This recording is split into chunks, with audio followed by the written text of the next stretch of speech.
Hi, Peter Nixon with another star negotiator tactic. And maybe it's not so much of a tactic as it is just a realization of something very important. And that is that different parties value concessions differently. So when you're creating your concession exchange, what are you going to give in order to take something back? Recognize that you and they may value that concession differently. So I'll give you an example. I was working with one of consumer products company in the world, fast moving consumer goods, and they have a lot of point of sale material, but their retail outlets that they deal with at that end of the supply chain, you normally have to pay for that advertising unless they use branded advertising from their supplier.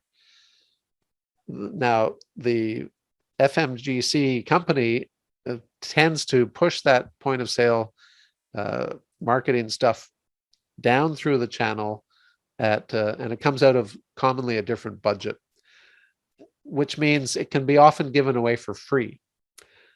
But when the retailer would otherwise have to pay to have that sort of marketing, like, signage, for example, or towels in their bar, or seats or tables, or whatever it is that we're talking about, they would have to buy that, and that would be an out-of-pocket expense. In other words, they're valuing that concession at a much more expensive rate than the large company who's willing to push it down for free as long as it's put out there, because it adds more brand recognition and brand coverage for the big company.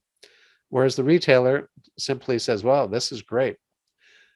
So you can get more. So the point is, when two parties value the concessions differently, recognize it, because if you are undervaluing your concession, then you're going to get less in return for what you're giving them. But if you realize they really want it, even though it's not expensive to you, you can offer it to them in exchange for something much more valuable based on the value that they perceive it, not on the value that you perceive it. So it's different. Takes a little bit of time to figure this out. Get your finance people involved if necessary. The point is, you're going to get more of what you want and a better optimal outcome if you do this well. Why don't we do it? Lack of training, lack of experience, lack of spending the time to really understand how different parties value these issues in a negotiation. But it works and it will help. Try it out on your next negotiation. I'm Peter Nixon for a Dialogue Minute.